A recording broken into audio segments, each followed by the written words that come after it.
Qualcuno ha sradicato dalla parete il citofono della struttura adibita in via Genuardi a 2 passi dalla via Roma di Porto Empedocle, oggi centro d'accoglienza per immigrati minorenni non accompagnati.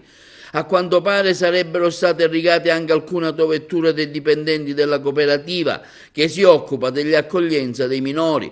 Si fa sempre più incandescente quindi il clima a Porto Empedocle, dove i cittadini, commercianti e istituzioni comunali continuano a dire no al nuovo centro d'accoglienza. Lunedì scorso nel pomeriggio sono giunti a Porto Empedocle 43 migranti minori. Il sindaco Ida Carmina, dicendo di non essere stata avvisata, ha parlato di un blitz. Il presidente del Consiglio Comunale, Marilu Caci, ha detto invece il sindaco era perfettamente a conoscenza che i migranti sarebbero arrivati in città, ma proprio nulla, anzi dal comune è stato rilasciato il nulla osta che gli uffici devono trasmettere all'assessorato regionale affinché venga emesso il decreto autorizzativo per l'apertura di centro.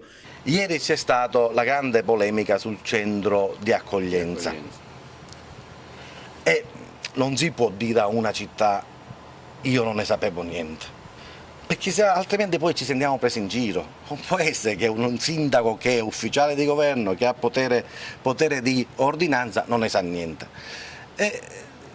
Anche perché il comune di Porto Empedocle ha rilasciato necessariamente il nulla osta o l'idoneità dell'immobile, per cui non può essere che non ne sa niente.